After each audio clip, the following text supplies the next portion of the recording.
Yo, what's up guys, and welcome back to the channel, and today we are doing another creating new football kits episode, and this time we're doing it on a team that's been in a country that I haven't done on this series before. We're doing it on Malmö. Is it Malmö? Do you say it like that? I'm gonna say it like that. If I'm wrong, I'm terribly sorry, but I'm gonna say Malmö. And Malmö are of course very well known. uh, I mean, not that known, but they're pretty much the best known team out of Sweden. They've created play and they've had players that are amazing, like Zlatan Ibrahimovic, Jari Litmanen, and a lot more. So I kind of wanna just have a good looking kit for them. And every single video I make of this series, I kind of do a bit of research into every team that I do. And I'll be honest, I didn't really like most of the kits I saw for Malmo. So I'm gonna try and make it a bit better. Now, of course, their home kit, it has to be a really light blue. I'm also gonna have to say that I usually hate a round sponsor because I think it looks weird, but I think that the Volkswagen sponsor doesn't really look that bad this time, and we can actually work with it pretty well.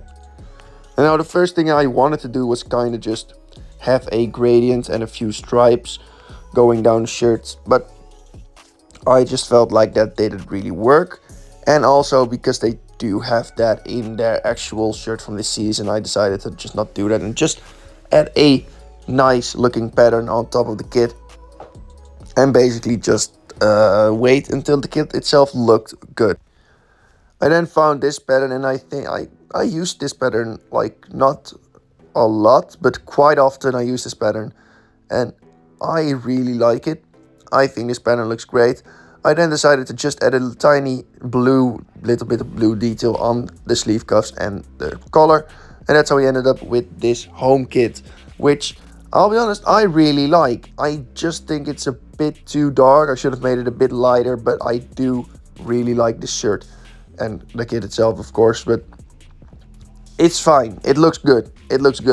It just should have been a bit brighter. And now onto the away kit. Now the away kit, usually they have a darker color. The away kit, it could be like a darker coloring of the blue or just a black away kit. And I decided to go with a black away kit because I just think black football shirts look fucking sick most of the time.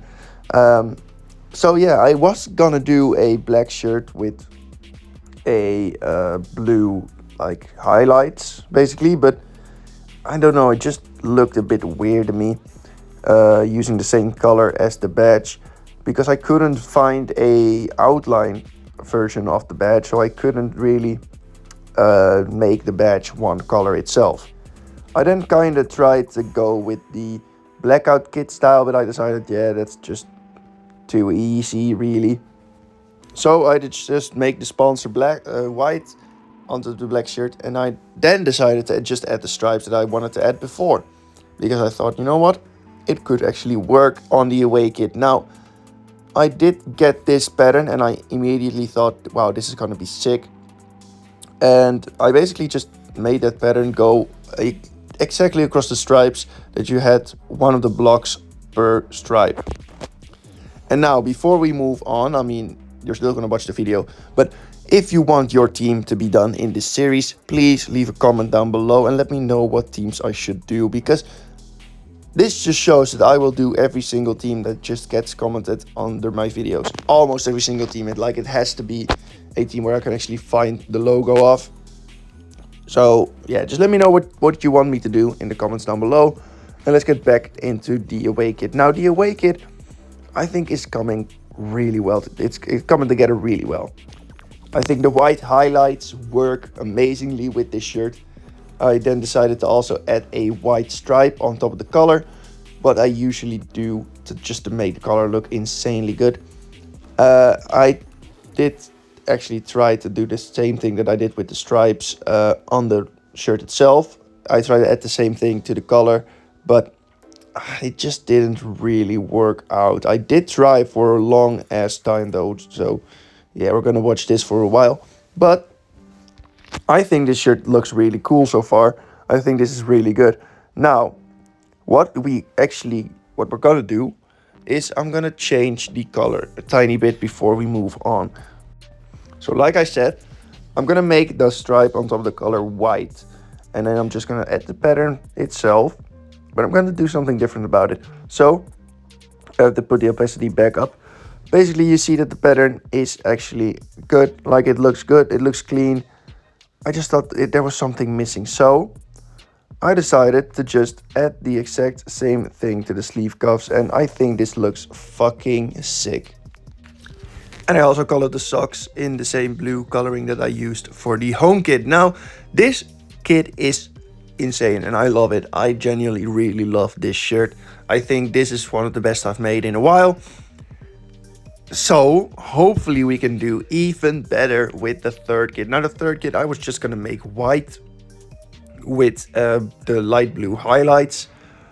But I decided to try something different for this one. And I kind of wanted to do the same thing that Malmö did a few years ago with an anniversary kit. Jesus. Well, I kind of just wanted to recreate that anniversary kit, but with the new sponsor and the new kit itself. But before I decided to do that, I was gonna try and find a good looking pattern. And I basically got the idea for the anniversary kit with this concept, basically. I just made it the same color blue and I thought, wow, it kind of looks all right. So I'm going to do the same thing with the anniversary kit. It's just one stripe underneath the Malmö logo in a really light color of the blue that they use in their home kit. Now, this one I actually wanted to do something different about it. I just wanted to add a pattern on top of it because I thought it would look a lot better. So I made the shorts blue and made the Puma logo white on top of the shorts because otherwise it would look really bad. And I basically added a blue stripe on top of the socks as well. Now the only thing I had left to do was actually find the pattern that I was looking for. And I wasn't really looking for a specific pattern, I just wanted to find something that I thought looked good on top of the stripe, which basically just made me choose between a few that I've already used before. And after finding this Art Deco pattern, I just decided, yeah, it looks good. Gonna add another one on top of it, make that one a bit bigger, and now you just barely see the stripe anymore, which was kind of part of my idea. That you still see the stripe, but you didn't see it as good as you would have if it was just the stripe alone. Now, for you guys that haven't been on this channel before, what we do at the end of every single Creating Football Kits episode is we do a little bit of a ranking. Basically, I rank the shirts that I made in this episode from the one that I like the least to one I like the most. And I'm just going to talk a tiny bit about them. So let's get straight into this with third place. And third place is going to be the third kit. I do quite like it, but I just think that the other ones are just better. And basically, I just thought, yeah, it's good, but it isn't good enough to be anywhere near the top two. And second place is the home kit. Like, this would have probably been closer to first if I would have made it a bit lighter. Like, the color, I mean, it looks great. Don't get me wrong, I really like the way it looks, but it should have been a bit more brighter. And I mean, yeah, first place, we already know what first place is going to be, so let's get straight into that. Yes, the away kit is first in my opinion. I fucking love the way this looks. I think this is amazing. I think this is the best of this episode with these. So, if you enjoyed this video, please leave a like, subscribe if you want to see more, and I'll see you around in a bit. Goodbye.